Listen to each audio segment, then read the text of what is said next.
Welcome to PAB 2011. Okay, so what is PAB worth?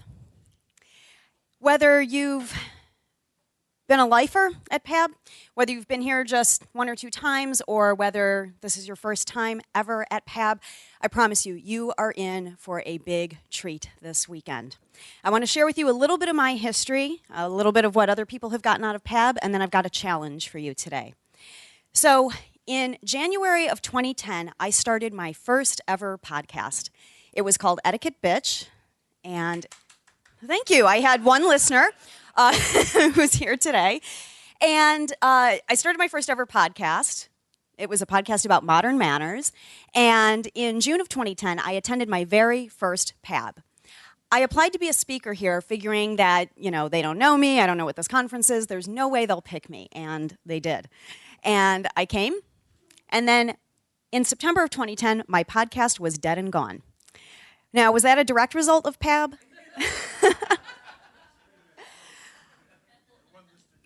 Well, kind of, but in a good way, and I'll tell you about that in just a minute. In the last couple weeks, I polled a bunch of PABsters on Facebook and said, tell me what you've gotten out of PAB in the past. And the answers they shared with me ranged from hungover, to smiling for a week, to finally finding my tribe and my community, and I agree with that one. I also heard that some people found out that, wow, lots of people were listening to my podcast, and I was just surprised to hear that people were listening. Other podcasts, such as Andrea Ross's Just One More book, grew out of prior PABs and were a direct result of the conference. So we see wonderful effects of PAB, and I'll tell you more about the PAB effect. For me, it has been all those things that everyone said. I have made friends who I would have never otherwise met. One of them, Neil Gorman. Neil, are you here? Not yet. Not surprised. Don't tell him I said that. Neil Gorman, who lives all of 30 miles away from me in Chicago, I met here in Canada last year. So I've seen the ripple out effect in my own life. Last year, about a month after PAB, I was on the phone with a long-standing client of mine, and I happened to reference, when I gave that speech in Canada last month. He said, did you get any business out of going to that conference? And I launched into this long tirade about how I met Tom Merritt, who asked me to be on Forecast Podcast on Twit TV. I met Susan Murphy, and she and I found out we were both in education, and we were swapping ideas of how her college students could share knowledge with my business students. I met Neil Gorman, who became my conference partner, and I'll tell you about that in a minute. And I made lifelong friends who I would have never met unless I came to PAB. And after I finished my little speech, he said, yeah, but did you get any business out of it? And that's when I realized this is someone who doesn't get it, because it really is about the people and the connections, kind of a what you get between the lines type thing. So just to shut him up, I said, yes, I did.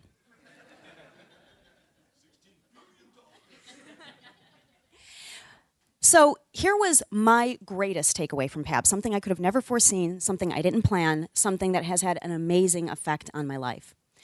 As I mentioned, I met Neil Gorman. And last fall, Neil and Whitney Hoffman, Whitney's not here today, but she's also a former PABster. Whitney Hoffman and Neil and I sat down in Chicago last fall and had lunch, and we launched into this conversation about why are there no media conferences like this in Chicago? And we talked about it and ruminated. And after that lunch, Neil called me and said, do you want to start a conference with me? And not really thinking about it, I just said yes. And we took the next few months to plan and talk to people. We had conferences with Mark and Bob and spoke to Whitney again to find out, well, what would it take to start up a conference? How much extra work is it? And we planned and executed what became Creator Camp Chicago, piggybacking off of Creator Camp Ottawa, which was created by Bob Goyech and Mark Blevis. And when we were planning this, I kind of went into it with no expectations. I was thinking, well, we'll plan this, we'll get a few speakers, no one will sign up, and I can write it off as yet another failure in my life. And I'm happy to say the opposite happened. It was a huge success. We had a healthy attendance, we had wonderful speakers, and the biggest payoff for me, well, there's two things. Number one was that we had artists and writers and creative people from Chicago who came and either talked to us afterwards or emailed us afterwards and said to us, thank you for having this. Why isn't there something like this in Chicago? I met authors I wouldn't have met without you. I got to meet an artist who I've been dying to meet, and it's all because you had this conference. So that was really, really rewarding. Other people have come to us and said, please do it again. So Neil and I will be doing Creator Camp again this October. Yeah. Thank you. What else happened to me was that I found out that I had a skill I didn't know I had. I could do things I didn't know I could do, that I really loved planning creative conferences. So I'm going to start another one next year as well.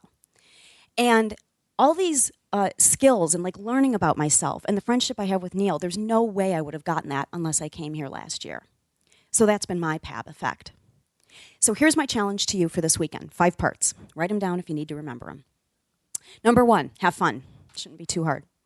Number 2, engage with someone else and participate this weekend. Maybe just talk to someone you've never met before over a drink tonight. Like Scarborough Dude says, if you don't participate in PAB, you weren't at PAB.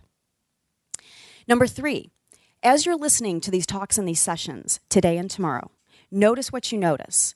As you're listening, just kind of digest it and think about, how can I apply this to my life, to my work, to my creative pursuits, whatever it is. And that's partly what happened with Etiquette Bitch. As I was listening last year, it really made me think about what's important to me. Do I really want to do a podcast about etiquette? It was a great learning experience for me. Okay, number 4.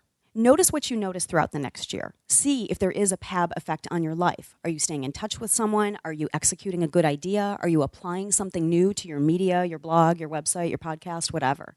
And then number 5, I want you to come back next year and tell me. Thank you. Thanks, man.